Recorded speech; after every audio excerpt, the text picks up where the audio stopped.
Friends, welcome back to our channel via digitally.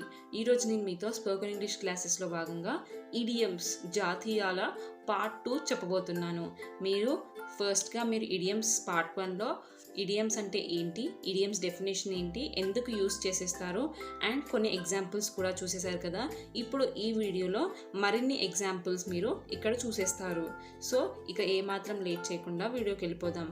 అంతకన్నా ముందు మీరు కనుక మా ఛానల్ని సబ్స్క్రైబ్ చేసుకోకపోతే ముందుగా మా ఛానల్ని సబ్స్క్రైబ్ చేసేసుకోండి.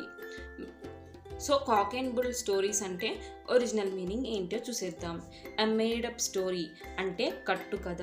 ఇక్కడ మనం ఎగ్జాంపుల్స్ చూసేస్తే she just told me a cock and bull story about her absence on the other day. So తన యాబ్సెన్స్ గురించి నాకు ఒక కట్టు కథ చెప్పేసింది అని ఇక్కడ అర్థం అన్నమాట.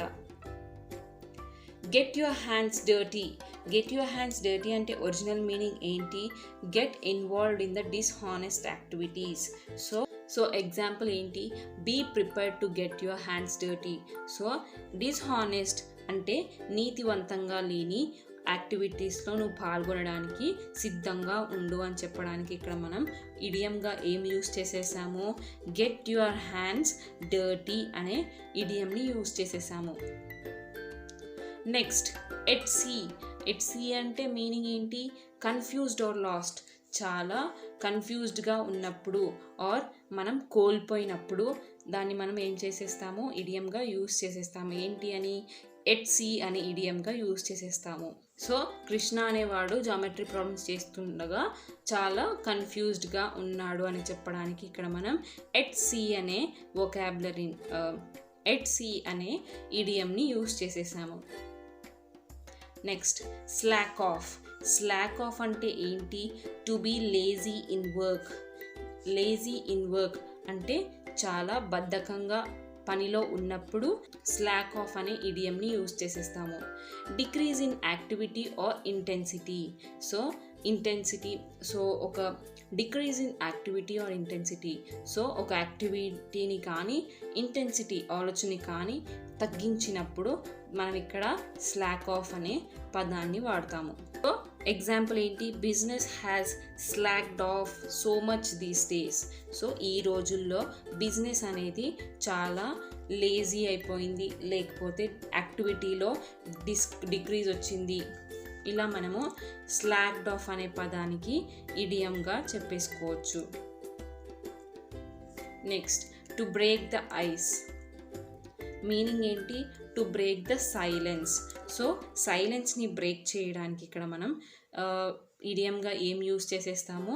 టు బ్రేక్ ద ఐస్ అనే పదాన్ని యూస్ చేసేస్తాము. He tried to break the ice by offering them a coffee. So సైలెన్స్ని బ్రేక్ చేయడానికి ఇక్కడ అతను ఏం చేసేసాడు? కాఫీని ఆఫర్ చేసేసాడు. ఇన్ హై స్పిరిట్స్ అంటే మీనింగ్ ఏంటి? Very happily or extremely happy. చాలా సంతోషంగా ఉన్నాడన్న దానికి మనం ఇక్కడ ఇడియంగా ఇన్ హై స్పిరిట్స్ అనే పదాన్ని యూస్ చేసేస్తాము. Example the boys were in high spirits forgetting all their previous troubles. So boys అందరూ చాలా హ్యాపీగా ఉన్నారు. వాళ్ళ ప్రీవియస్ ప్రాబ్లమ్స్ అన్నీ మర్చిపోయి బాయ్స్ అందరూ చాలా హ్యాపీగా ఉన్నారు. సో ఇక్కడ హ్యాపీ అండ్ ఎక్స్ట్రీమ్లీ హ్యాపీ అనే పదాన్ని ఇడియంతో రీప్లేస్ చేసేస్తే ఏ ఇడియం వచ్చేసింది?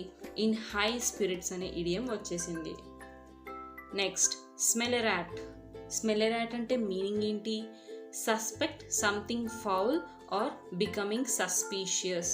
సో ఏదైనా తప్పు జరిగినప్పుడు అండ్ సస్పీషియస్గా ఉండాల్సినప్పుడు మనం ఇక్కడ స్మెల్ ఎ ర్యాట్ అని ఇడియంని యూస్ చేసేస్తాము.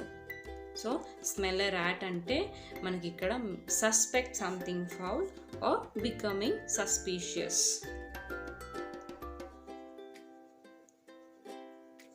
Example, the rapid change disclosures by the company made lots of investors smell a rat. Sit on the fence. Meaning ఏంటి? Hesitant or dilemma. ఒక డైలమాలో ఉన్నప్పుడు లేకపోతే హెజిటేట్ చేస్తున్నప్పుడు, తడబడుతున్నప్పుడు, ఏం చేయాలో డైలమాలో ఉన్నప్పుడు అప్పుడు మనం ఇక్కడ సిట్ ఆన్ ది ఫెన్స్ అనే ఇడియంని యూజ్ చేసేస్తాము. Example, she is on the fence about whether she should continue her job or to get her higher studies. So ఇక్కడ తను చాలా కన్ఫ్యూజింగ్గా ఉంది, చాలా డైలమాలో ఉంది. ఎందుకంటే తను చదువుకోవాలా లేదా జాబ్ చేయాలన్న విషయంలో తను చాలా డైలమాలో ఉంది. సో డైలమా ఆర్ హెజిటేట్ అనే పదంని మనం ఇక్కడ ఇడియంతో రిప్లేస్ చేసేస్తే సిట్ ఆన్ ది ఫెన్స్ అనేది ఇక్కడ మనకి ఇడియంలో యూజ్ చేసేసాము. ఎబిట్ బై మీనింగ్ ఏంటి? Stick to. సో ఇక్కడ మనము ఒక దానికి చాలా డెడికేటెడ్గా ఉన్నప్పుడు దాన్ని మనం ఇక్కడ ఎబిట్ బై అని చెప్పేసుకోవచ్చు. ఎగ్జాంపుల్ ఏంటి? You must abide by your promise. So నేను ప్రామిస్కి కట్టుబడి ఉన్నాను అని చెప్పడానికి ఇక్కడ ఎబిట్ బై అంటే స్టిక్ టు మై ప్రామిస్ అనే బదులు మనం ఇక్కడ ఎబిట్ బై యువర్ ప్రామిస్ అని చెప్పేసాము. Acid test. యాసిడ్ టెస్ట్ అంటే ఏంటి meaning? So the final proof. So example ఏంటి? Public satisfaction is the acid test of a popular government.